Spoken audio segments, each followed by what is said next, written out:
Okay, good evening. Thank you everybody for joining us once again on another edition of Speakeasy. She was asking for it. Who asked you to go out so late? That outfit spelled trouble. Who told you to drink so much? But you have slept with him in the past. She didn't look like she didn't like it. She didn't ask me to stop. Who asked you to stay on? Why didn't you just leave? It was consensual. How many times have we heard these comments? Worse still, how many times have all of us thought and said these things? Let me answer that for you. At least once in your life, these thoughts have crossed your head. If you're nodding sheepishly to yourself, you've come to the right place because this is exactly what we're going to be discussing this evening. Consent. Good evening, everybody. I'm Sanjana Chauhan. You're watching another edition of the Speakeasy webinar series. And this is where we discuss everything under the sun, but with a gendered and an inclusive perspective. Consent. Why don't we get it? Why do we have such a tough time talking and taking no for an answer? Is it to do with patriarchy? Is it to do with demonizing or putting taboo on women's sexuality, poor laws, and even poorer conviction, or all of the above? That's exactly what we're going to be discussing this evening, and why are we so quick to blame the victims? Let me quickly introduce my panel this evening discussing the same. I have Liz D'Souza, founder of Lizlin Careers and brainchild behind Speakeasy, Dr. Saida Ruksheda, psychiatrist and psychotherapist, Seema Kushwaha, advocate in the Supreme Court and the counsel for Nirbhaya's parents and the legal advisor of the Nirbhaya Jyoti Trust, Tushada Uma, model, visual artist and performer, and Harshal Karya, founder of Shebang Digital Agency. Thank you so much to everybody for being here and to our viewers for once again signing up. Please remember that you can at any time ask questions. We'll try to answer all of them. The question and answer option is at the bottom of your panel. It's on the bottom bar. You can also comment. Also, we're streaming this live from our Facebook page. It's called Speakeasy. So if you cannot catch it on here for any kind of reason, please watch it there. We'll try and field your questions on there as well. Tushada, let me come to you first. Thank you so much for joining us. And really, I absolutely think you are extremely brave to talk about and spread awareness about what must be a rather triggering, harrowing experience for you that you spoke up about earlier on social media. Do you think that you can take us through what exactly happened, and more importantly, how it highlighted a very disturbing fact about sexual consent or consent of any kind, even in a largely urban setting? Yes, so to put it simply, I was having fun and I had an experience where my boundaries were broken, and I spoke about it and I received a lot of support and a lot of backlash for it. So I would like to bring attention to the backlash aspect of it. Since, as you point out, there was bravery being brought up very often in this conversation of me coming out. So why does that happen? As soon as a person who is a victim or has an experience that has a lack of consent being displayed or explained, people immediately get into this stance of being protective of the abuser, of being justifying the abuser's behavior. And I think it starts very early on in our lives where, like I always say this, consent begins at home. Consent begins with how you're taught to deal with social stances and social interactions. And consent begins in very early forms of your life. And I think that goes amiss very often with a very vast population. So I think that is something I'm trying to constantly bring attention towards. When I spoke about my experience, it was so that somebody else does not have to go through it. But that got lost in translation because there were so many people so ready to dismiss the experience, and it makes it an overall tough process to deal with the whole situation. Okay. Dr. Ruksheda, this is something that we've seen across every single horrific case, really. And a lot of times it's because, of course, that there is no understanding of what constitutes sexual harassment, what constitutes harassment, and more importantly, what constitutes consent and what constitutes sexual consent. So I think it is extremely imperative if right now for our viewers and really for all of us, if you can spell out what consent means, whether the fact that it is absolutely reversible, the fact that it needs to be specific. So if you could just spell that out for us. So when we're talking, if you're talking purely like in sexual interactions, right? So the sexual interaction is everything from a smile, from a look, to a text, to a picture, to a date, to a while on the date what we're doing, and then right down into the bedroom. So to assume anything at all on part of somebody else is kind of very arrogant, right? As in, why am I going to just assume that even if it's a partner of mine who's for years, whether I'm married to somebody or it's a partner, why am I assuming that, okay, they're always okay at every time? And why, so of course, consent has to be, a lot of consent is already kind of implied because you're in a committed relationship and you have behavioral patterns and everything is fine and great.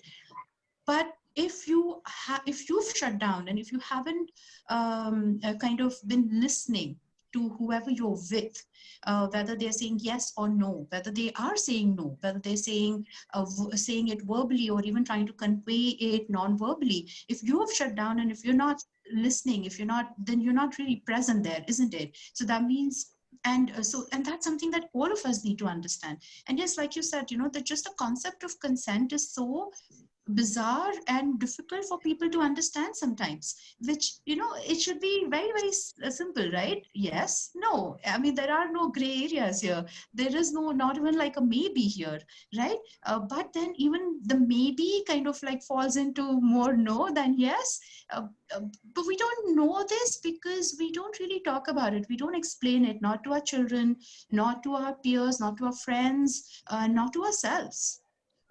Because there's so much of, if you're also in the moment and you're not very sure, you need to let them know, I'm not sure. And that means, okay, stop. Even if I'm not saying stop. And that's something that I as a person also need to understand, that if I'm not sure, that means no. If I'm not sure, that means stop. So and at any given time, no matter what, of course, if I'm like, if I'm not saying no, if I'm saying no not because I'm trying to kind of like, be nasty or something like that, but for whatever purpose I'm saying no, if you're not listening to me, it has to be respected. It has to be respected. So I have to respect myself and listen to my question marks and listen to my no, and then I have to verbalize it or non-verbalize it, but my partner has to be able to be present in the moment and listen.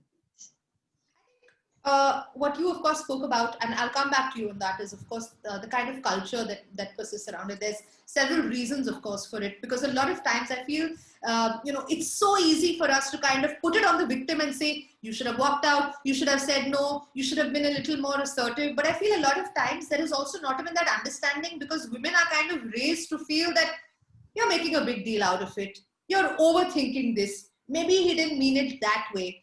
Seema ji, आपकी लड़ाई की वजह से, first of all thank you so much for coming on here, आपकी लड़ाई की वजह से लॉज बदले गए, लगातार आपने लड़ाई की निर्भया के पेरेंट्स के लिए, और हमने बहुत साल से ये देखा है कि लड़ाई चलती रही. पर आपको क्या लगता है कि ये लॉज काफी है? क्योंकि ये बदल सकते हैं, पर लीगैलिटीज में भी बहुत सारे लूपहोल्स हैं अभी भी. Exactly, thank you so much Sanjana ji कि आपने मुझे इस प्लेटफॉर्म पर इतना सारे पार्टिसिपेंट जो भी डिफरेंट फील्ड से हैं उनके साथ मुझे एक मौका दिया है अपनी बात रखने का. देखिए संजना जी, हमारे पास 1860 का कोडिफाइड लॉ है. जब ब्रिटिश पीरियड में लॉ बना, उसके बाद से हम उस लॉ से रेगुलेट हो रहा है हमारा भारत. लेकिन निर्भया केस के रिगार्डिंग अगर हम बात करें तो 2012 में जब निर्भया के साथ ये 16 दिसंबर को एक क्राइम हुआ, उसके बाद उससे पहले हमारी कंट्री में विमेन सेफ्टी को लेकर के इतना बड़ा डिबेट और डिस्कशन नहीं हुआ था, राइट। डिफरेंट जैसे कि हमारा जो भी साहित्य है, जो लिटरेचर है, उन सब में फीमेल बात करती थी अपनी दबी आवाज में, क्योंकि जब भी कोई फीमेल अपनी आवाज उठाती है, वो अपना उसका क्या पर्पज है, वो किस तरीके से सोसाइटी को देखती है, उसके क्या फ्रीडम है, जब भी वो बात करती है किसी भी प्लेटफॉर्म पर, तो तुरंत उसको ट्रोल किया जाता है। जो उसकी ट्रोलिंग हम सभी देख सकते हैं डिफरेंट जो भी सोशल मीडिया प्लेटफॉर्म है। लेकिन जब ये 2012 में निर्भया के साथ क्राइम हुआ, उसके बाद जब ये इतना बड़ा मूवमेंट हुआ, हम लोगों ने रिएक्ट किया कि एक बेटी के साथ दिल्ली में, राजधानी में, कैपिटल में इतना हीनियस क्राइम कैसे हो सकता है रात में 8 बजे। तो एकदम से रिएक्शन आया लोगों का, और रिएक्शन में हम लोगों ने कैंडल मार्च किए, बहुत सारे प्रोटेस्ट किए, ऑल ओवर इंडिया में प्रोटेस्ट हुए। लेकिन डिबेट डिस्कशन होते रहे, लेकिन धीरे धीरे ये मुद्दा विमेन सेफ्टी का साइलेंट मोड में चला गया। हमें आज भी अगर कोई क्राइम होता है, तो मैं कॉमन पीपल की बात कर रही हूँ, देखिए इंटेलेक्चुअल क्लास हर जगह डिबेट डिस्कशन करता है, चाहे वो मीडिया प्लेटफॉर्म हो, एनजीओ जो हो, ट्रस्ट हो, या बहुत सारे जो भी इंटरनेशनल नेशनल प्लेटफॉर्म है, वहां पर ये महिला सुरक्षा को लेकर के बात होती है।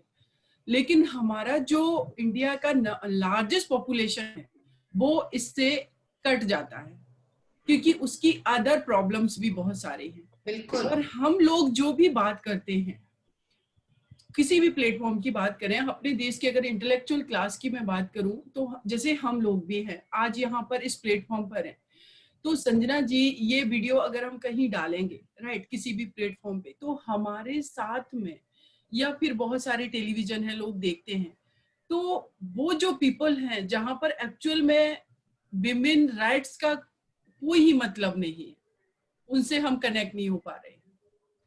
पहली बात ये कि हम कनेक्ट नहीं पा रहे हैं। दूसरी बात ये है कि अगर हम कितना भी लॉ मेकिंग कर लें, हमारे पास इंडिया में सफिशिएंट विमेन के लिए लॉ है, चाहे वो हमारा कॉन्स्टिट्यूशन हो, उसमें जो भी फंडामेंटल राइट है, उसमें अलग से फीमेल के लिए प्रोविजंस किए गए हैं। अब फंडामेंटल ड्यूटीज में हमारी बात की गई है। डोमेस्टिक वायलेंस एक्ट आया 2005 में, again property transfer property right में 2005 में अमेंडमेंट किया गया, जुवेनाइल जस्टिस एक्ट में अमेंडमेंट किया गया, सीआरपीसी में अमेंडमेंट किया गया, जो 125 मेंटेनेंस का सेक्शन है। लेकिन इसका जो आउटपुट है, जो रिजल्ट होना चाहिए था, जो इम्प्लीमेंटेशन होना चाहिए था, वो हमारे पास बहुत ही कम है। तो हम कितनी भी लॉ मेकिंग कर लें, अगर उसका इम्प्लीमेंटेशन नहीं है उस लॉ का, अगर जो लोग क्राइम कर रहे हैं उनका कन्विक्शन नहीं हो रहा है, case supreme court, high court, trial court में 10 साल तक पेंडिंग है, तो उस लॉ का जो पर्पज है कि क्राइम को कम करना है, लोगों में डर पैदा करना है, लॉ एंड ऑर्डर को ठीक करना है, तो वो हमारा पर्पज फुलफिल नहीं हो रहा। तो आप कितने भी अमेंडमेंट लाते जाइए, लेकिन उसका रिजल्ट हमें नहीं मिलेगा, पॉजिटिव रिजल्ट नहीं मिलेगा। नेगेटिव रिजल्ट एक हमने जरूर देखा है कि जो डोमेस्टिक वायलेंस एक्ट आया 2005 में, उसके बाद फीमेल को एक राइट मिला कि अगर उसकी फैमिली के अंदर, चाहे वो इन-लॉज की फैमिली हो या उसकी पेरेंटल हाउस हो, वहां पर अगर उसके साथ वायलेंस होता है, मेंटली या फिजिकली हैरेसमेंट होता है, तो उसके पास एक राइट है कि वो कंप्लेन कर सकती है। लेकिन इस लॉ के अंदर मुझे बहुत खामियां दिखती हैं। आपने किसी को एक वेपन दे दिया, लेकिन उस वेपन का उसको यूज करना नहीं आ रहा है। अगर वो यूज कर रही है, तो उसके पास जो एक कि अगर हमने कोई एक पिस्टल ली तो उसमें कारतूस नहीं है, तो हम कैसे यूज करेंगे। सेम वैसे ही कि 2005 में आपने डोमेस्टिक वायलेंस एक्ट के तहत उसको राइट दे दिया, लेकिन जब वो अपने राइट का इम्प्लीमेंटेशन के लिए कोर्ट में जा रही है और अपने इन-लॉज के अगेंस्ट वो कंप्लेन कर रही है, तो सबसे पहले वो अपनी उस फैमिली से अलग हो जाती है जिनके अगेंस्ट वो गई है। सोसाइटी के अंदर पेरेंटल फैमिली उसको रखने के लिए तैयार नहीं है जी। ससुराल में वो रह नहीं सकती, फिनेंशियली वो स्ट्रांग नहीं है, सोशली हमारी कंट्री में अभी भी एक इंडिपेंडेंट विमेन को कहीं पर भी अपनी फ्रीडम के साथ रहने का राइट नहीं है। अगर वो रहेगी भी तब भी उसका जो सोसाइटी का स्ट्रक्चर है वो उसको हमेशा गलत नजरों से देखेगी कि बिल्कुल। आखिर क्या कारण है। मतलब जो भी कोर्ट, जो भी हमारी गवर्नमेंट भी फीमेल को राइट दे रही है, अगर उन्होंने डाइवोर्स वाला राइट दिया कि वो डिवोर्स ले सकती है अगर दोनों की अच्छी अंडरस्टैंडिंग नहीं है, म्यूचुअल कंसेंट से डिवोर्स होने के बावजूद भी फीमेल को रिस्पॉन्सिबल माना जा रहा है। तो अब जो फीमेल कोर्ट में अपने राइट के लिए फाइट करेगी, उसके पास फिनेंशियली वो स्ट्रांग नहीं है, मेंटली सोसाइटी का स्ट्रक्चर ऐसा है कि फीमेल को स्ट्रांग होने ही नहीं देते, उसको किसी ना किसी तरीके से मेल के ऊपर डिपेंडेंट रहना है। सोशली सोसाइटी का स्ट्रक्चर बताया कि उसको रिस्पॉन्सिबल माना जाएगा, फिनेंशियली है नहीं, उसके पास कहीं पर रहने का भी प्लेस नहीं है। अब जिस पर्सन को अपने राइट के लिए फाइट करनी है और ये किसी भी पर्सन को स्ट्रॉन्ग बनाती हैं, ये चीजें उसको इंडिपेंडेंट बनाती हैं। तो जो फीमेल है जो किसी के ऊपर ऑलरेडी डिपेंडेंट है और वो उसको कंट्रोल कर रहा है, वो अपनी फ्रीडम का कैसे यूज करेगी? तो आप अगर लॉ मेकिंग कर रहे हैं हमारी गवर्नमेंट, तो आप अपनी सोसाइटी के स्ट्रक्चर को समझिए, उसके अकॉर्डिंग आप लॉ बनाइए। नहीं तो 2012 बर्मा कमेटी की रिकमेंडेशंस आए हैं, विशाखा गाइडलाइन, आज भी मी टू कैंपेन चला, हम सब ने देखा। विशाखा गाइडलाइन बहुत पहले की है, उसका इम्प्लीमेंटेशन मैं कहूंगी मेरे हिसाब से 0% मुझे लगा। अगर उसकी गाइडलाइन को फॉलो किया गया होता तो मी टू कैंपेन में मुझे लगता है कि शायद ही इस देश का कोई ऑफिस होगा जहां पर फीमेल का मॉलेस्टेशन ना हुआ, वो गवर्नमेंट ऑफिस हो, प्राइवेट हो, कॉर्पोरेट सेक्टर, कहीं पर भी। हेरेसमेंट का मतलब मेल के लिए ये है कि उसको फिजिकल टच हो, राइट, इसी को। और कमेंट की तुम तो एक जो लोकल लैंग्वेज में बोलते हैं माल लगती हो या डिफरेंट जो भी स्टेटमेंट कमेंट करती है, तो वहां कितना कि एक लेडी जो बहुत टैलेंटेड है, जिसके पास एनर्जी है वर्क करने की, जो अपने आप को प्रूव करना चाहती है, लेकिन उसको कैसे ये लोग कमेंट करके कंट्रोल करना चाहते हैं, उसको सप्रेस करना चाहते हैं। तो मुझे लगता है संजना जी कि जो पेटेट की जो है, जो फीमेल को इक्वली राइट नहीं दे रही है, इसका मतलब मैं अभी तक यही समझ पाई हूँ कि मेरी कंट्री भी इसीलिए पीछे है बहुत सारी चीजों में, क्योंकि 49% देश की पॉपुलेशन का टैलेंट का आप यूज नहीं कर पा रहे हैं। बिल्कुल तो बिल्कुल ये बहुत सारे कारण हैं। और इसमें देखिए, जो दिशा रेड्डी थी तेलंगाना में, जी, वो जी। बेटी डॉक्टर थी, निर्भया भी डॉक्टर थी। उसके अलावा एक हरियाणा में है, उस बेटी रीमा नाम है उनका, वो आईएएस ऑफिसर है, यूपीएससी क्वालिफाइड है। उनका डिपार्टमेंटल इतना उनका हैरेसमेंट हुआ कि उन्होंने रिजाइन दे दिया। अब सोचिए कि इस कंट्री में फीमेल जो है वो कितना भी आप उसको एम्पावर्ड कर दिए, उसको अच्छी एजुकेशन दीजिए, फिनेंशियली इंडिपेंडेंट कर दीजिए, लेकिन सोसाइटी का स्ट्रक्चर ऐसा है कि उसको उसकी फ्रीडम का सही से यूज नहीं करने देंगे और सिक्योरिटी उसका सबसे बड़ा इशू रहेगा। तो कैसे पॉसिबल है कि बदलाव आएगा? बिल्कुल बिल्कुल। तो जी, So, I think Harshal, what Seema has raised is something that's extremely valid, and I'm trying to understand your experience when it comes to striking the very fine balance and walking the line between creating a kind of culture like that, and also the perhaps the possible challenges that you face as a business owner, and also having dealt with such cases in your organization of imposing those kind of legalities. So on both counts, what are the challenges that you faced, and how do you think and how have you overcome them? Okay. Firstly, तो नमस्ते to everybody. नमस्ते सीमा जी, आपने बहुत अच्छे points बोले और बहुत अच्छा लगा सुनने, वो सुनकर बहुत अच्छा लगा. I would say Sanjana, first I would say कि पहले तो मैं आपके पैनल में as per the reality अगर आप डालो तो आप मुझे बोल सकते हो कि आप token man हो, because जो आपके viewers कहते हैं, because so my organization, we employ more than 60% girls, and I fully agree with what Seema ji is saying, that if you bring more women in the workforce, a lot of economic benefits and societal benefits. I benefit myself as a result of that, and so I think that, but I do think, from what I understand, this reality is a bit of an outlier, because you don't have that much representation of women in the workforce. I think it becomes, automatically, according to me, once if 50-50 ho gaya workforce mein, if there are equal number of men and women in the workforce, then what happens, automatically the culture shapes itself towards equality. फिर उसमें ज़्यादा काम करने की ज़रूरत होती ही नहीं है, to be honest. Because what then happens is that, I mean, that's a law of nature, right? Then you have 50% men, 50% women. And then if the men do some katkuti, then the women are going to be like, Sale, ye barabar nahi hai. And then if the, vice versa, I think it automatically gets balanced. So I think the only remedy is really, it's not about, I mean, of course, there are a lot of things that you can do in terms of, all the legal guidelines that the government has put forth, and you can put forth your committees and everything. But I think you start with equal representation in the workforce. If you start with that, everything kind of starts getting taken, for in the right space. And then you make examples of bad behavior. So for example, recently in my organization, we had a particular issue. Again, I will say, compared to the issues that Seema ji is talking about and, Saida ji is talking about, these issues are very, I would say, basic issues in a way. So what happened in my organization, there was ek ladka tha, usne, he was at a senior position.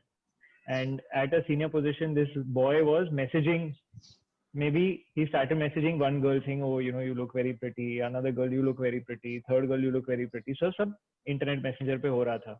And then what happened, that because he was in a senior position, it's not as per the right spirit of working, number one. And it's not logical that what I realized after speaking to a lot of the girls who were, going through that, they said we couldn't speak up because he was in a senior position. So what happened is that I put out a survey immediately. The moment it came to light, I put out a survey. 9 girls out of 34 girls, 9 girls wrote back saying that I feel like I have been violated, not physically, but in conversation, I feel like I've been violated. So immediately next morning, while this person was in a very senior position, I said nothing doing. I terminated the guy immediately. Within 12 hours, he was terminated. And we sent him out and we said that, this is what it is. And we did next evening, we did a call with all the girls saying, look, these are the steps. So we got the guy a therapist, because obviously, I don't think this is an exile worthy. कि मतलब उसको banish कर दो कि इसके बाद काम ही नहीं कर सकता. I don't think that's the way. So I got that guy a therapist saying कि, you please do your sessions. He's still doing his sessions right now. I got all the girls a therapist who were, who were the 9 girls who felt like they had been violated. And the precedent was set that to the guys that, look, you can't do it this way. And to the girls that, you should be allowed to speak up. So I think if you ask me, I think we just need to, I would say, just do 2-3 things. Number one is bring equal number of girls in the workforce. Automatically this happens, where the culture becomes, clean. Second is, I would say that, I agree with what Seema ji is saying, that it's not so much about the law as much as it's about the culture. So I would say request Amir Khan and Shah Rukh Khan and Salman Khan to do ads on this, instead of doing ads on whatever else they're doing, sanitizer or whatever they are selling. So I think we should ask them to do ads on that and tell the boys that aise bartav aise karna chahiye. And I think the third thing is that, whatever the leaders should take examples quickly. There should not be inquiry ki, we'll have to go through, okay, if 9 girls are saying, we should take the boys' point of view also. I think 9 people are saying means there's no need for an inquiry only. Screw it. Yeah. Let's move forward. Let's make an example. Let's move forward. That is how I would say we need to do it. But let me ask you this, and just this is purely in Sorry, the light I'm of using time. little easy language because it is speakeasy. Yeah?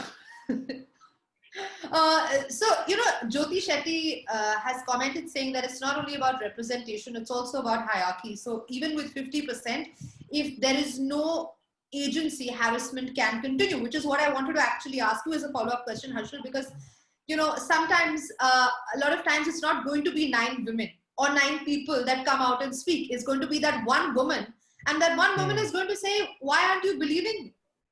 Or like, why do you need to conduct a survey to do something like this? So, and just to add about culture, I don't think it's so much about pop culture representation and what we're consuming, but it's also about the culture that you create within the organization. So I think that's something that I'm going to take to Liz, because Liz, we've hotly been discussing the POSH Act, and maybe Seema ji can jump in a little later, to kind of gloss over that.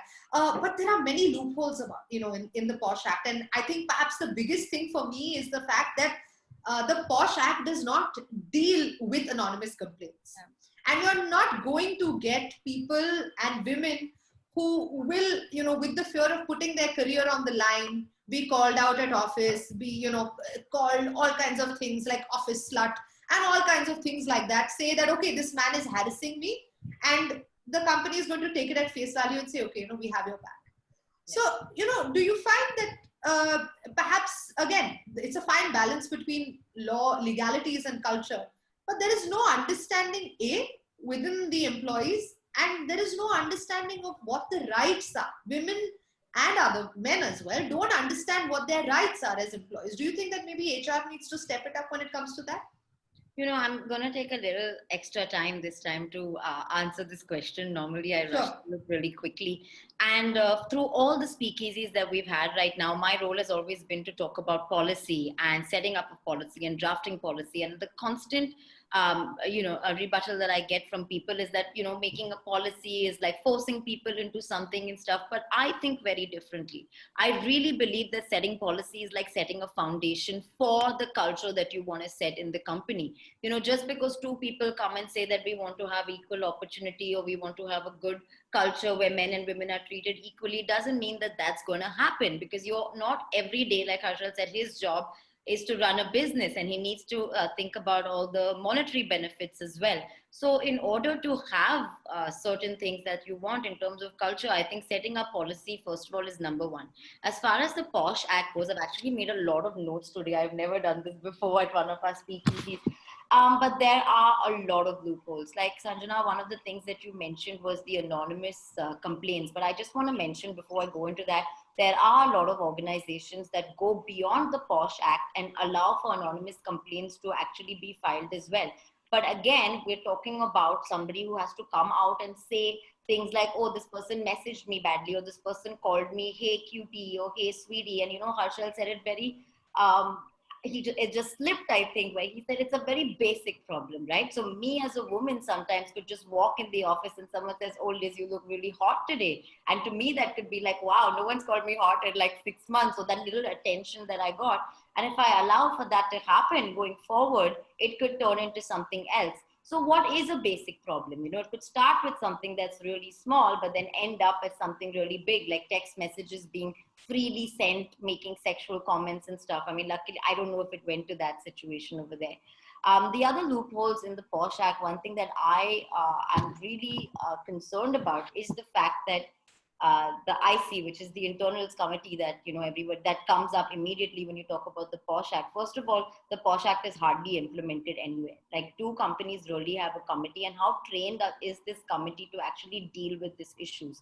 Number one, the chairperson of this committee needs to be a senior member. This needs to be somebody who's very well aware of the legal implications of the laws. Are these people, first of all, actually trained? Are they going through any certification courses? Do they have a course in industrial, legal matters and stuff like that? Probably not. I don't know. I've not really done a study about it, but that's what I think. The second thing is you need to be attached to an NGO, like an internal party that also has to be on the board, okay? And somebody who's actually aware of sexual harassment cases and who's actually been working on it and has, sat through mediation and stuff like that. It just can't be anybody if they've just I've worked for an NGO, interned with an NGO. Plus, you have to have 2 employees internally. Now, which employees are you going to choose as management? What does it come down to? Are these people trained? Have they worked at social causes before? Do they have any experience dealing with something like this? Or are they coming over there and just dealing with the he said, she said conversation? Because that's not a really fair way to investigate anything. So that's the second loophole. The third loophole, and this really freaks me out. So the time limit to actually complain about something is within 90 days. Okay, so you have to complain within 90 days. And that to me is really scary, because something that could have happened maybe 3 months, before, right, I could have brushed it out, and then I see someone else going through it could trigger something, right? And now I feel like complaining about it. Is it really not something that should be valid? Of course not. Also, the investigation sometimes can go on up to 90 days. Now, again, going back to what Harshal said, depending on how basic or how serious you think the matter is, that's how much time has been put into this investigation. Unfortunately, if you think it was a very basic thing, like just a text message or just a sleazy comment, you're probably, the HR team or the IC committee is probably forced to make a decision really quickly about this without any further investigation. But if it's rape or it's proper molestation, they may go on for longer. Not to forget that while all of this investigation is going on, this girl is actually still at work. So she's probably dealing with some gossip. Okay, what are these meetings happening every week? Or the guy has probably gone and told his friends that, oh, she's made a big, issue out of this. She's just always been the office slut. And these are the kind of words that are constantly thrown around. And those are the kind of things that I don't even know if surveys are done about. There are a lot of women definitely going through this constantly, where at office they may have sexual relationships with other people in the office, and they just call the office slut, so people think that they could sort of come in and say anything about them. So those are the three loopholes that I found.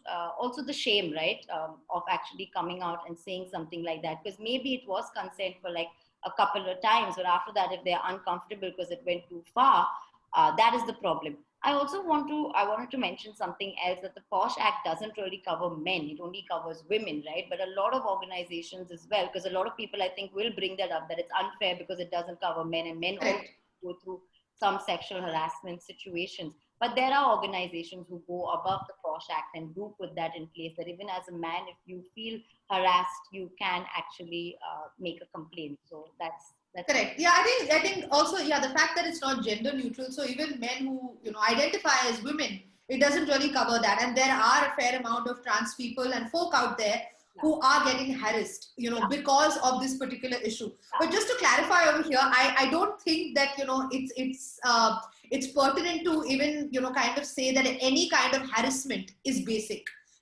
Because it can necessarily and very importantly impede or stop somebody from performing their best at their career because of something that we consider basic. So I think a lot of that has to do with sensitization, and the kind of culture that, we bring about. So Shada, I wanted to ask this specifically to you, because I think it's specific to what happened with you. I feel a big part of consent is the fact that we demonize women's sexuality. So even in a situation where I may be uncomfortable, I find that a lot of times I'm not able to give consent actively.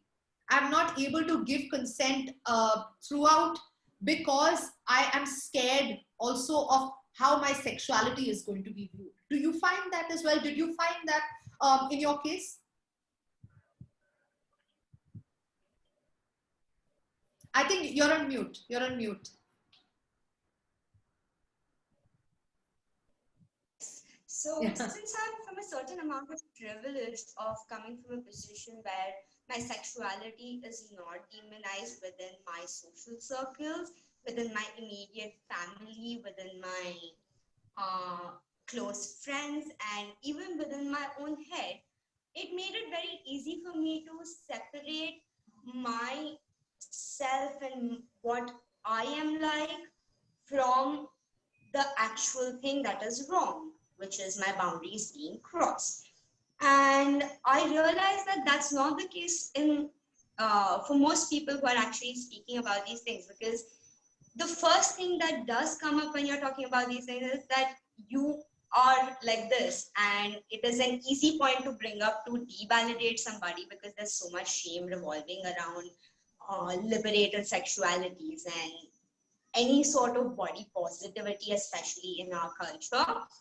It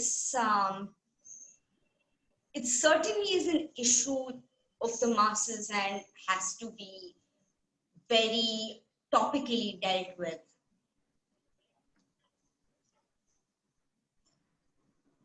Okay. So no, I'm sorry. I thought you were still adding something to it. Okay, so just to our viewers as well, you can please continue to make comments.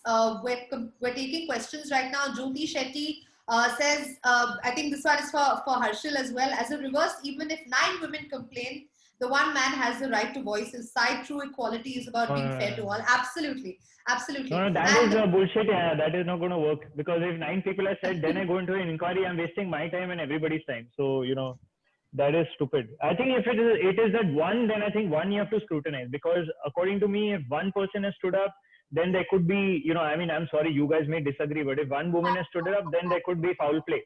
I have to investigate that properly. But if there are 9 similar voices, then there is no question only. The other, if there is one, there is a need to investigate, according to me, and that's the rule that I follow in my organization. But but the thing, okay. One second. Everybody has a lot to say. Okay, so yeah, okay. Liz, go ahead. So I just wanted to understand, if you don't investigate the situation, could this be something that's culturally wrong that you're missing out on? That would be my only concern by not investigating something, because this could be... No, what I mean by not investigate, sorry Liz, but you know, you spoke about anonymity. So what happened when that survey went out? It's an anonymous survey with saying, do you think the line had been crossed? If 9 people say yes, the line had been crossed, and 9 people give detailed accounts, and then there are 3 others who say that I've heard of the others also, then what more is there to investigate? On you, I think what you've done is amazing. That's the thing, right? Like the majority. Go ahead, Tushada, go ahead. The majority being able to dictate the consequences of an action. Correct. Or something like that is just devalidating a lot of experiences in the process. So what really needs to be kept in mind is that consent is freely given, it's reversible. Those things being kept in mind, there's no need for a majority and minority when or those sort of things. I fully agree that there is no debate only. I think there's no debate only. See, consent is, I think, you know, most of the boys, and if I can speak from the boys' point of view, what we are hearing, and maybe, you know, this is different in some parts of India, and Seema ji, maybe in different other parts of India that, you know, you spoke about.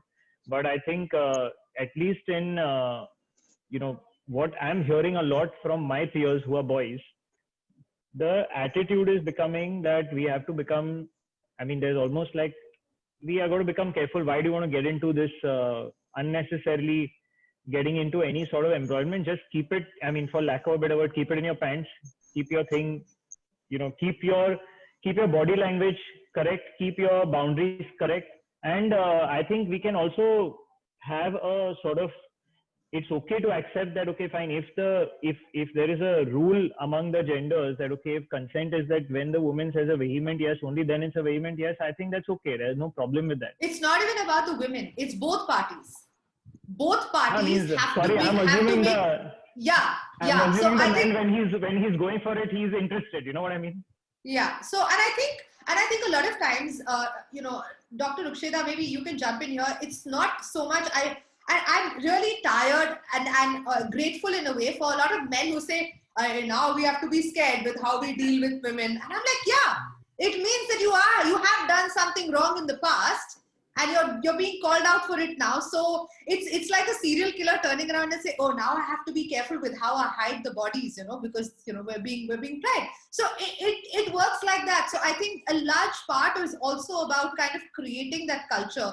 So, you know, if you can kind of gloss over how patriarchy here plays a role in consent and of course gender roles as well, and what we can do to kind of change and shift the narrative.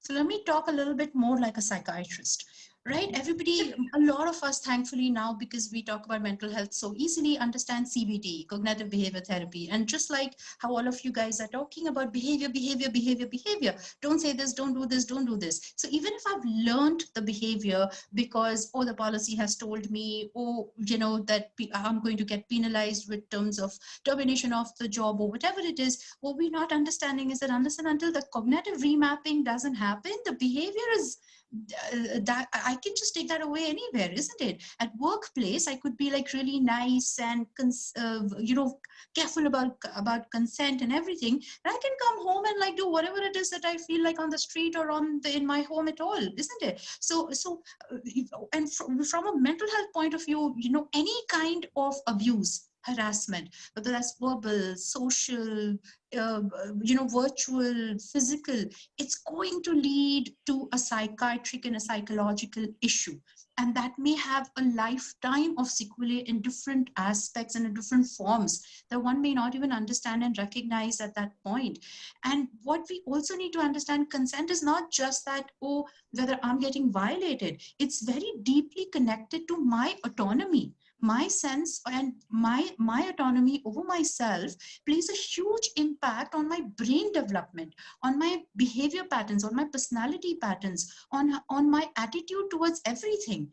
And I don't really accept the fact that men have to start or anybody for that matter has to start behaving because now somebody else is telling you. You're an adult. You're responsible for your own mind, your attitude, your behavior, your concepts, and everything. Get on with it. Why are you not interested in your own evolution as a person, where you understand what is right and what is wrong and set your own values as well?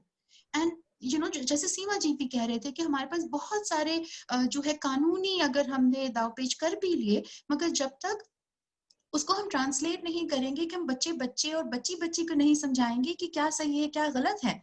यहाँ पे मुझे just 2-3 दिन पहले हमारा जो groups होता है उसमें I was venting or I was getting a lot of support from my female psychiatrist. It just happened to be that one group क्योंकि I had a terrible time on terrible session. I was this close to crying, which doesn't happen very often, because I had to sit down and tell this young person who's 13 years of age that whatever has happened over the last couple of years with her, with multiple people, is not something that was consensual. Because you're of that age, that there is no consent. So the similar way, where because I'm underage, I may not be able to be fully consensual. And if I am in a in a hierarchy, if I am not really in a position of power, I may not be able to give consent. So these are simple things that we need to be able to explain to everybody else, and for us to understand at our level as well, that okay, if I don't want to do something, or if I don't want you to do something to me, what is that personal space that I'm talking about? My mental space, or my physical space, and my virtual space for that matter. And if you violate that, what does that say about you? And how do I then need to respond? We need to teach children, we need to teach, and all these people who are in the workforce right now, they're either having children already or going to have children soon. So if they're only concerned about let's behave and keep it in our pants kind of a thing, what are they going to go home and teach their own children about it? Boys Right. as well as girls. And actually, it's very interesting that you raised this, because just for this session, I spoke to at least 10 to 15 women who have children in different schools all over the city. Of course, it's a very, very small number because it is Bombay and it is a completely urban setting. But I found quite shockingly, and these are fairly fancy schools that don't have sex education. And even if they do have sex education, it's not a cultural education that is given. It is more to do with science, more to do with biology. And I think a lot of times, I think that is so skewed because, children are still getting to know about their bodies. Consent is not taught. Gender roles is not taught. I'm shocked that some of the parents weren't even aware whether sex education was part of, the curriculum in any kind of way. So I think that is something that we need to change. सीमा जी, क्या आप ये मुझे बता सकते हैं, क्योंकि मुझे लगता है कि बहुत सारे ऐसे the men basically, उनको डर लगता है कि शायद मिसयूज हो, क्योंकि बहुत सारे ऐसे इंस्टेंसेस हैं मिसयूज के जो विमेन फ्रेंडली प्रोविजंस है क्रिमिनल लॉ में, पर और ये ज्यादातर होता है जब मैरिटल रिलेशनशिप्स में कुछ प्रॉब्लम्स आती है. पर बहुत मेन को शायद ये डर है कि same applies to sexual harassment laws. But is it true that there can be any kind of misuse when it comes to these kind of laws? Exactly. Sanjana ji, हमारे पास एक केस है. उस केस में लड़का और लड़का जो है लड़की को कमिटमेंट करता है कि मैं आपसे मैरिज करूंगा. देन आफ्टर दोनों फिजिकल इंटीमेट होते हैं और लड़का डिनाई कर देता है. जब वो कंप्लेन करने के लिए लड़की जाती है तो पुलिस का कहना है कि आपकी कंसेंट थी, बट वो कंसेंट किस तरीके से ली गई, इंटेंशन उसका क्या था, राइट? लड़के की नजर में ये लॉ का मिसयूज है क्योंकि लड़की ने कंसेंट दी, बट उस लड़के ने वो मेलाफाइड तरीके से कंसेंट ली, राइट? अगर आपको उस लड़की से मैरिज करने का कमिटमेंट नहीं करते तो शायद वो आपके साथ फिजिकल इंटीमेट नहीं होती, राइट? ये आपकी कंडीशन थी। लेकिन अब जनरली ऐसे केसेस में क्या है कि कंसेंट आपकी थी। कंसेंट कैसी थी, बात उस पर होनी चाहिए, इंटेंशन पे होनी चाहिए, तो यहाँ पर लॉ का मिसयूज नहीं है, राइट? दूसरा, नो डाउट कि 10% ऐसे केसेस हैं जिसमें फीमेल जो है, जो भी लॉ उनके फेवर के हैं, उसका वो मिसयूज करते हैं। लेकिन मैं बायस्ड नहीं हूं। इसके पीछे एक जो मुझे कारण समझ में आता है, संजना जी, अगर हम पूरी पैट्रियार्की की बात करें, आज आप देखेंगे कि जब भी कोई डिवोर्स केस फाइल होता है, एक फीमेल जो इंडिपेंडेंट नहीं है वो अपने हस्बैंड से सबसे पहला केस जो फाइल करती है वो 125 सीआरपीसी का करती है कि उसको मेंटेनेंस दिया जाए, और मेंटेनेंस में भी इंटरिम मेंटेनेंस की वो डिमांड करती है क्योंकि जो हमने इन पर केस फाइल किया है उसकी फी हम कहाँ से अफोर्ड करेंगे। अगर मेरे पास अंडर 5 ईयर कोई चाइल्ड है तो उसको हम कैसे मेंटेन करेंगे।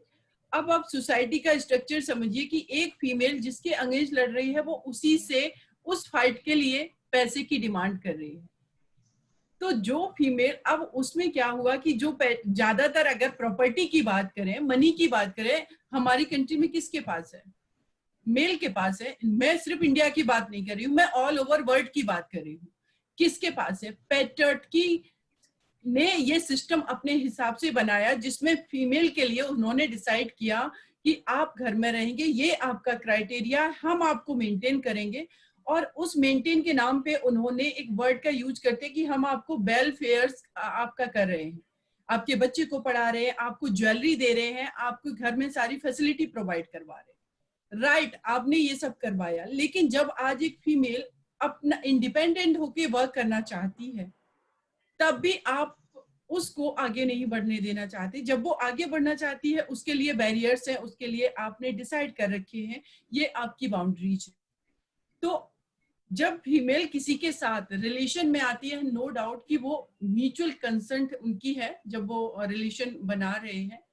लेकिन जब वो मेल सेपरेट होता है, उसके पास मनी है, उसके पास पावर है, उसके पास चॉइसेस हैं किसी और मेल के फीमेल के पास जाने की, तो फीमेल का जो फर्स्ट अटैक होता है कि हम तुम्हारे ऊपर रेप केस फाइल करेंगे। और वो इसलिए कर रही है क्योंकि उसके पास ये सारी चीजें नहीं है। वो चाहती है कि वो मेल जो है जिसने उसके साथ फिजिकल इंटीमेट हुआ वो उसको अब मेंटेन करे, उसकी जो जरूरतें हैं उनको फुलफिल करे, क्योंकि उस फीमेल के लिए सोसाइटी के अंदर इतना इजी नहीं है सरवाइव करना। जो मेल ने, आप देखिए कैसा कल्चर हमने अपने भारत में बना रखा है कि एक राजा की 3 रानियां होती थी। अगर एक पर्सन 50,000 1 लाख की जॉब कर रहा है, क्या वो 3 फीमेल को मेंटेन कर सकता है?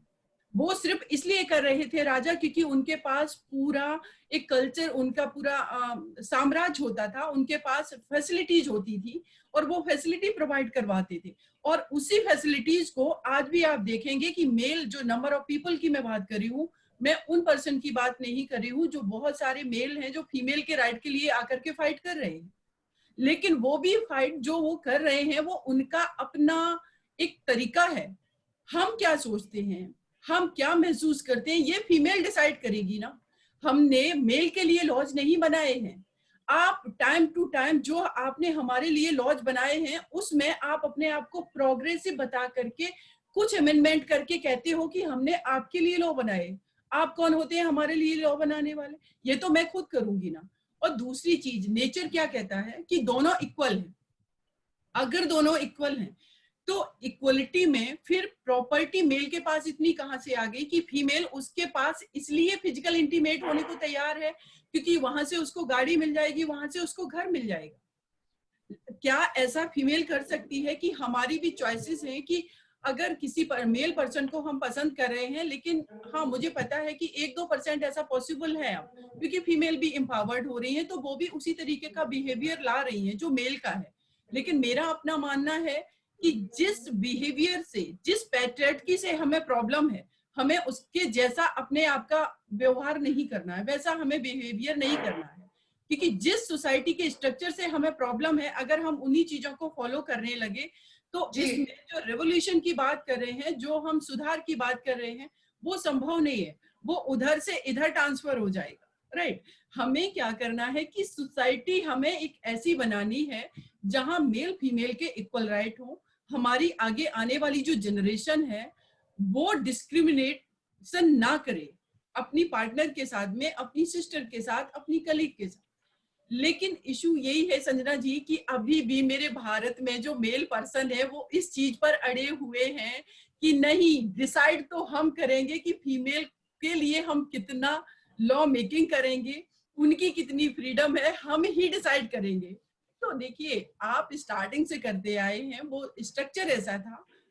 हम क्या बोल रहे हैं आप उसको सुनिए ना।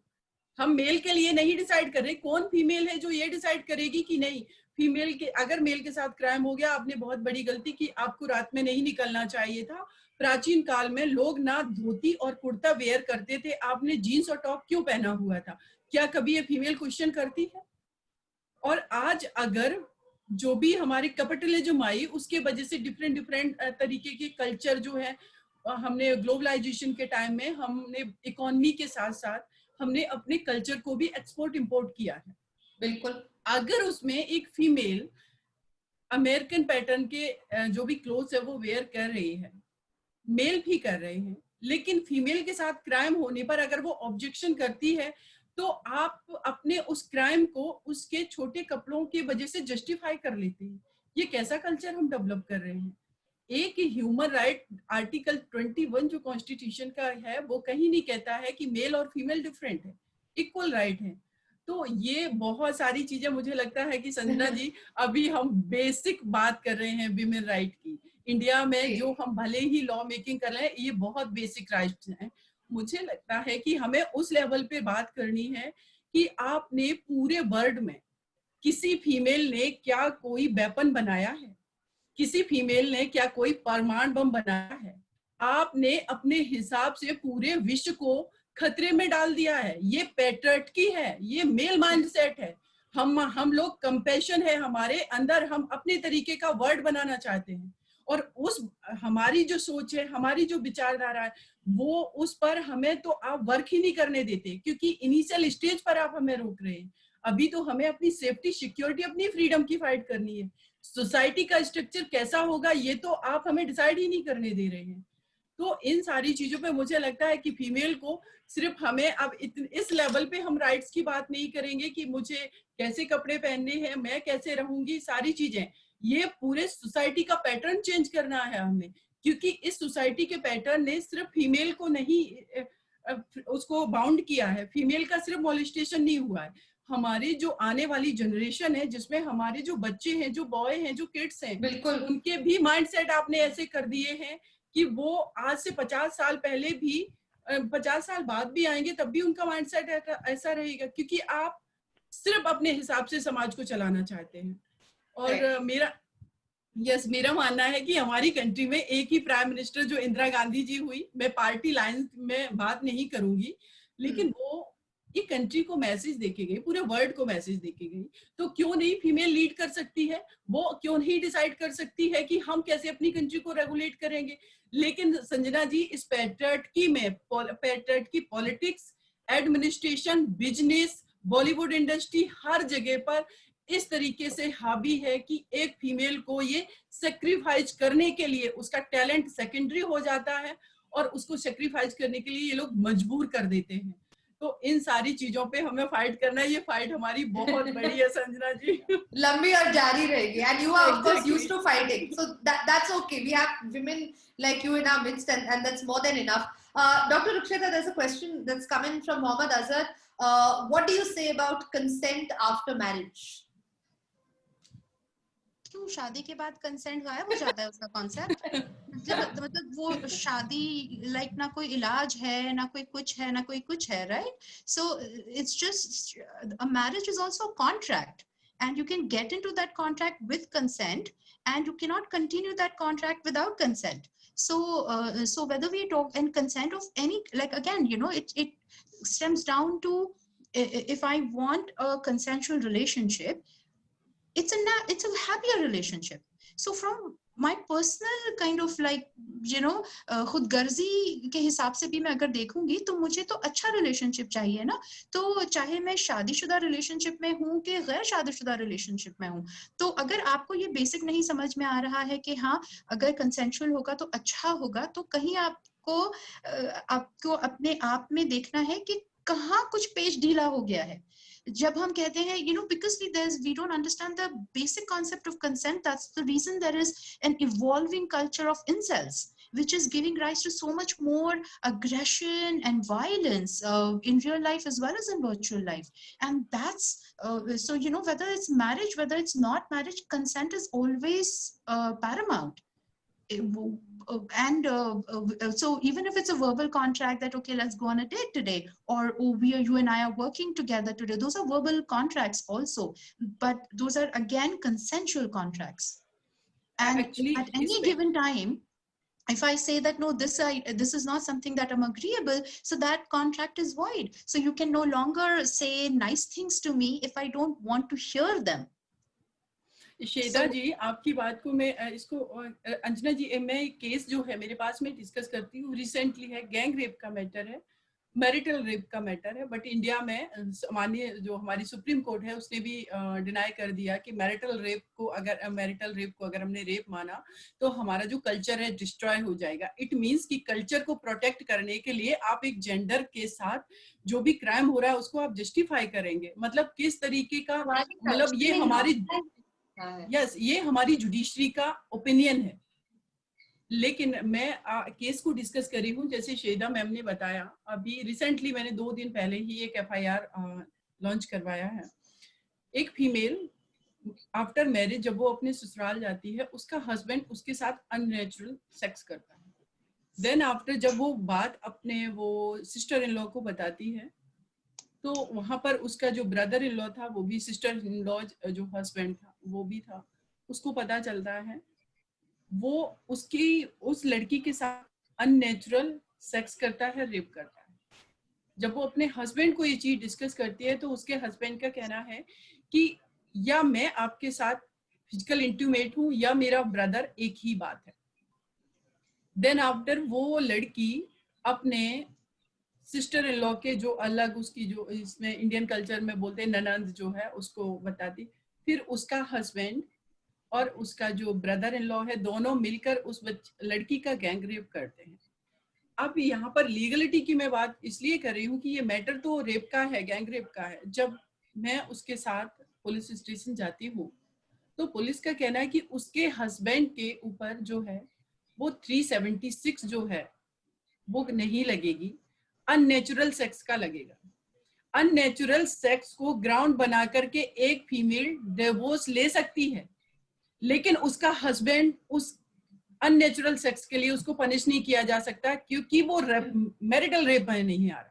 या क्या आपने लॉ बना रखा है, आप किस तरीके से पेट्रियार्की सिस्टम की गलत चीजों को जस्टिफाई करते रहेंगे? या तो आपके कल्चर में जो भी खामियां हैं, जो कमियां हैं, उनको ठीक कीजिए, नहीं तो जो एक्चुअल में ह्यूमन राइट्स है फीमेल का, ये फीमेल राइट सेकेंडरी है, बेसिक ह्यूमन राइट्स की बात हो रही है, उसके लिए तो उसको फाइट करने दीजिए, लेकिन आपका कल्चर डिस्ट्रॉय हो जाएगा। तो ऐसे कल्चर को मैं नहीं मानती हूँ जहां पर देश की 49% जो पॉपुलेशन है वो किसी ना किसी तरीके से उसका मोलेस्टेशन हो रहा है, उसका जो राइट है, जो बेसिक ह्यूमन राइट्स है, उसका वायलेशन हो रहा है, और वो हर प्लेस पर हो रहा है। मैं आपको अपना एक्सपीरियंस शेयर करती हूँ। मैं तो एक बहुत ही रूरल एरिया से आती हूँ। वहां पर हमारी जो गांव की लेडी थी उसकी दूसरी जगह मैरिज हुई है। उसका कहना है कि मैंने 3 न्यू बॉर्न बेबी, जो गर्ल्स बेबी थी, उनको जैसे ही उसका बर्थ हुआ उसको मार दिया गला दबा के। सेक्स रेशियो हमारे भारत में कभी इक्वल नहीं हो पाया। हम भले ही 50% की बात कर रहे हैं, एक्चुअल में 50% पॉपुलेशन अगर नहीं है कंट्री में तो उसके लिए भी हमारी पैट्रियार्की रिस्पॉन्सिबल है। अब जब इस पर हम बात करते हैं कि जो भ्रूण हत्या है, जो भी अबॉर्शन होते हैं, फीमेल जो भी गर्ल होती है अगर वो प्रेग्नेंट होती है माँ, तो उसके लिए जनरली जो मेल हैं वो आंसर करते हैं कि इसके लिए फीमेल रिस्पॉन्सिबल है, उनको भी बेटा चाहिए। लेकिन संजना जी आप सोचिए कि ये पैट्रियोटिकी किस हद तक हावी है कि एक माँ अपने बेटे से, अपने कोख से वो एक मेल को जन्म देने के लिए तैयार है, लेकिन एक अपने ही जेंडर एक फीमेल को मार दे रही है। ये सिस्टम बनाया गया एक फीमेल के द्वारा नहीं बनाया गया, क्योंकि वो इंडिपेंडेंट सोच ही नहीं सकती है कि उसको एक बेटे को जन्म देना है या बेटी को। उस लेवल पे हमारा सोसाइटी कब चेंज होगा? और इसके लिए आप रिस्पॉन्सिबल ठहरा रहे हैं फीमेल को। और बहुत लोग कहते हैं कि फीमेल के साथ डिबेट डिस्कशन नहीं करने चाहिए पॉलिटिकल इश्यूज पे, सोशल इश्यूज पे या इकोनॉमिकल इश्यूज पे, क्योंकि इनको वो समझ नहीं होती है। संजना जी, एक फैमिली के अंदर मैं 10% पॉपुलेशन की बात नहीं कर रही हूँ, जो फीमेल की जो एम्पावर्ड है, इंटेलेक्चुअल है, 90% फीमेल आप देखेंगे कि अगर फैमिली के अंदर मेरे हस्बैंड है, उनके 4 फ्रेंड आएंगे तो वो बैठ करके टेबल पे बात करेंगे देश की इकोनॉमी, देश की पॉलिटिक्स, नरेंद्र मोदी, शिवसेना, ये सब। और उस टाइम वो वाइफ जो है उसकी किचन में चाय बना के लाएगी और उसके बाद उसके हस्बैंड जो है उसके फ्रेंड कहेंगे भाभी जी खाना बहुत अच्छा बनाती हैं, भाभी जी चाय बहुत अच्छा बनाती हैं, और वो फीमेल खुश है। वो भी तो उस टेबल पे बैठ के डिस्कशन कर सकती है, टेलीविजन देख करके अपनी ओपिनियन बना सकती है, फिर उस पर बोल सकती है। लेकिन नहीं, उसकी एनर्जी, उसका टाइम, उसका हर चीज आपने किचन में सीमित करके उसको बता दिया है कि वो इनोसेंट है, उसको सुंदर दिखना है और उसको फीमेल को प्रेजेंटिव हंसते रहना है, हंसते रहना है। Exactly, हंसते Please रहना है। smile. You look so nice when you smile. Acha, so you know, talking about laws and really them not being constructed or formed or passed with an idea of having the existing realities in mind. Harshal, employers under the POSH Act and rules that are broadly defined don't take into consideration the different kinds and sizes of businesses and whether an ICC can actually be formed or afforded. Do you think that is a problem that persists across lines in several businesses? Yeah, I think I mean I don't think it's a I just want to take a step back. I don't think listening to some of the pointers that we've heard, Aisha, I was just making few notes and coming back to some of the thought processes that are there, because I disagree with some of the things, not vehemently, but I think it's important to get the other perspective also. Sure. I think that the one is I think one good point which was made by Dr. Saida is about this cognitive remapping. And I think, just one thing I would like to express is that when the male gender is saying that I will have to behave, I mean, I use a little easy term, which is keep it in the pants. But when they says I have to behave, it's actually cognitive remapping, which is happening with another kind of expression, which is coming out. So my suggestion would be to the women, don't judge that expression, because it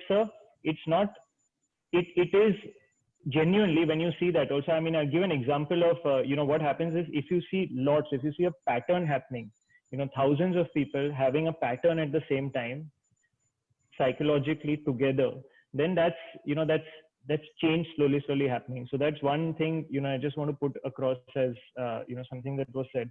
I think it's also, I think from what Seema ji is echoing, it's also a respect conversation, not a legal conversation as much. I think it's more about cultural respect and how you bring equality. I don't think it's about one versus the other. I think it's about bestowing the balance, and that's what it's about. And I think while we are on that, I think to some of the points, it's also I don't think it's okay even when we are having this kind of a conversation. I think while we are shaming the men to say that some things are just not acceptable, I think just that way, with the way the law is structured, I think it's not okay to accept misuse of law by even 10% of the women. So I think that's the man's perspective on it. So I think that we should not kind of accept it or excuse that at the same time, because that's when equality and balance will come in.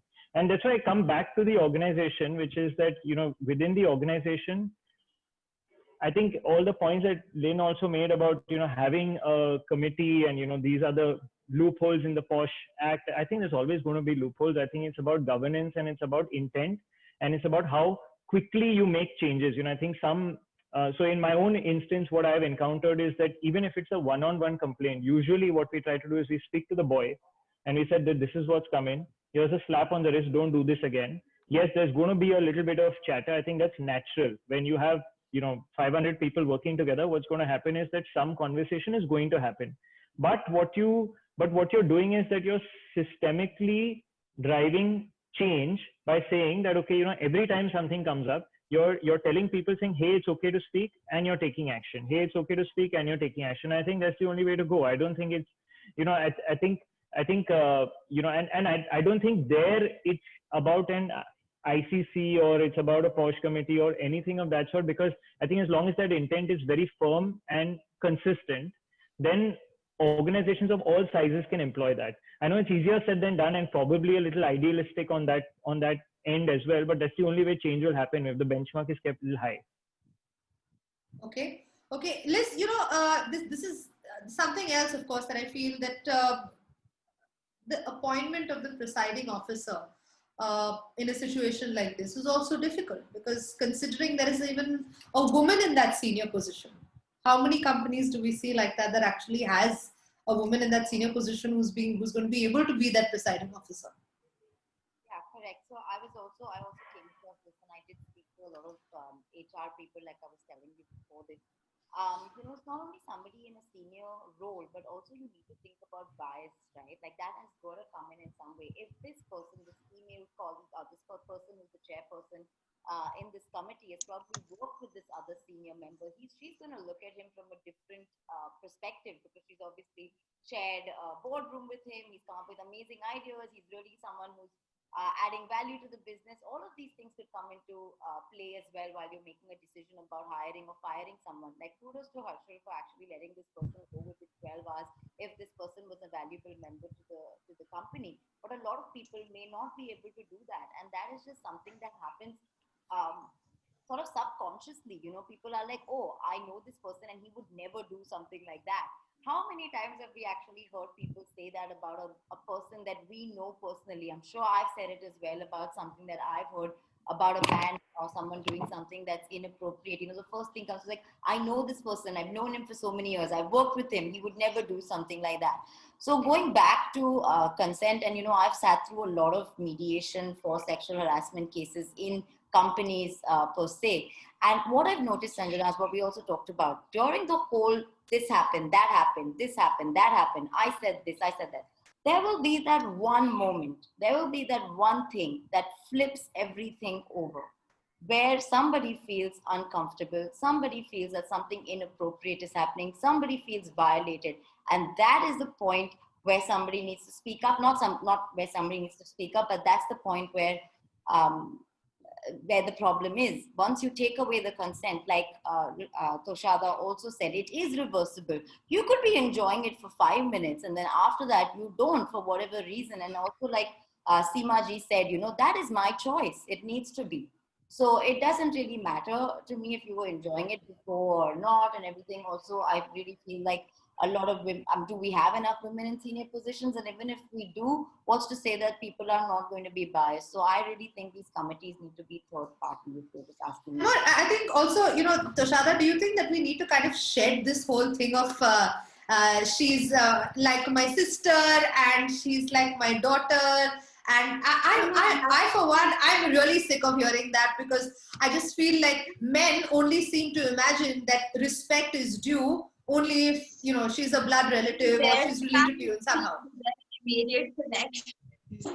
It has always been this image of if they're related to me, they deserve respect, and I will give them respect, and there's no other way I would treat them, without really realizing all the other patterns that are inherently there. If you're crossing somebody's boundaries and you're told that, you cannot really justify it by saying that I have respect for you, or I have respect for this image that I think I see you in, and that is why whatever I did is okay. And I do not think any of that can devalidate an experience where someone feels uncomfortable. Anything for that matter. The person could be your actual relative.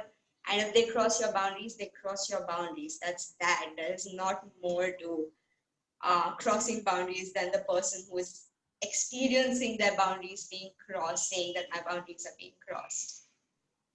Okay, so I'm afraid we've completely run out of time, and as much as I'd like to discuss this, in just the last question, Harsha, do you think that perhaps you would do this going forward, given that you have dealt with cases like this in the past, or whether you already have it as a mandate? Do you have something that where you put into place and you kind of brief employees before they start about what their rights are, what constitutes consent, what constitutes inappropriate behavior, things like that? Yeah, we have put it into our induction actually after this particular case. So in the employee induction, in the first day it's there. So in fact, we conducted we had not somebody in our organization. So in our organization, we have a fair number of senior women leaders, but we got somebody from outside who's doing a PhD in this particular subject to come and advise us, and somebody who runs an NGO in this space to come and advise us. They put the whole module together. So we put it in the induction. So on the first day when the person comes into the company, they are kind of red flag, because see, for me, I mean, I'm a pure businessman, so I don't want all this in my workplace. I mean, I just don't need these kind of, I mean, sorry, some of you may not like the way I'm saying it, but just basically I don't want these issues to be under my roof. So I better just put that out upfront, saying that if you're a man and you're entering the workplace, this is how you got to behave in my roof, if you want to come in my roof. And if you're a woman, these are the rules under my roof. So please be open. In fact, one of the reasons it triggered me to put it in the induction is because while this complaint came in, it was, it came as a wave of something that was going on outside in the media also. So what got me thinking is that why the girls are not able to open up before that? Why did it take them so long to open up? So that got me thinking, saying that, there must be some flaw in the system. And there must be some flaw in, how we are doing it. My friend Abhimanyu has put some comment. Maybe Indian men would listen to "She's Like My Boss." I think this is his response to "She's Like My Sister." Go on, Harsha. Yeah, so I think, I think it should be part of the inductions. I think that's the best way to do it. And then I think there should be regular reminders. But I think, we have heard many perspectives, and I think we have heard perspectives of the two Indias. So the Seema ji has spoken about the other India, which I have unfortunately zero clue about. I would say कि मुझे कुछ बहुत सीखने को मिला उनकी वजह से, और मतलब ऐसा, some of these things you should not even be debating, according to me. It's like, when you read, right now I was reading this Nelson Mandela's book, and he's talking about black, white and colored, how they classify human beings. It's like that what we are doing in a country right now between men and women. So that is not even a debate. I think what Seema ji is talking about, that side of India is something which needs urgent change. Now maybe we, some of us. I agree with that, but the thing is that you cannot kind of take away and devalidate anybody else's struggles. Not and acknowledging the difference between a man and a woman is also making it equal, because then it's like saying that, the period leave discussion that we had, that men and women should be treated equally, but you're acknowledging the fact that they are different, that there are biological differences, and when you level the playing field, then you can call it equality. So Shada, go ahead, you're trying to make a point. I was coming to, I actually lost my point here. It's okay, it's fine. It happens a lot. Don't worry. You can definitely come back and add to it. But I think, we're completely out of time. Before I go, some people are adding some comments now. Guys, where were you before? Ajay saying, I work for Amazon. Every new employee goes through an induction program during which there is a separate session on a sexual harassment policy. It's an interactive session to make everyone understand. Yes, that is sort of what I was talking about. Fine, go ahead. I was actually coming to the point that there's no two different sides to India and this whole story. These are common thread problems that are running on different intensities throughout the country, throughout the world at this point as we speak. And it becomes very essential for all organizations, not just offices or schools, but at homes, within friends, within extracurriculars, everything. It needs to be a more normalized conversation where you sort of organize these workshops, seminars, some sort of education that gives an understanding of consent to everybody, regardless of their gender, regardless of their sexuality, regardless of any of those things. The genuine issue of understanding consent itself is what sort of is the root to all of these problems that we speak about. While when we make understanding consent more accessible, is when we will really see large scale change in terms of what we experience and what we feel like and what we have to go through when it comes to talking about consent altogether. And that was it. I'm happy that you were able to, catch that train of your thought. But thank you so much. And just to sum it up, consent is informed, it's enthusiastic, it is specific, it is also reversible, and it is without force, it is without coercion, it's without drugs, it is without alcohol. So please, if you are watching this, please educate the children in your home, the people in your offices, and even yourself. It always helps. Thank you so much for joining us on another edition of Speakeasy. Yes, correct. Thank you, Harshal. Thank you, Liz. Thank you, Tushada. Thank you, Dr. Ruksheda. And thank you, Seema. I'll see everybody next week. Thank you so much for joining us. Bye-bye. Thank you. Bye. Bye. Bye. Bye. Bye. Bye.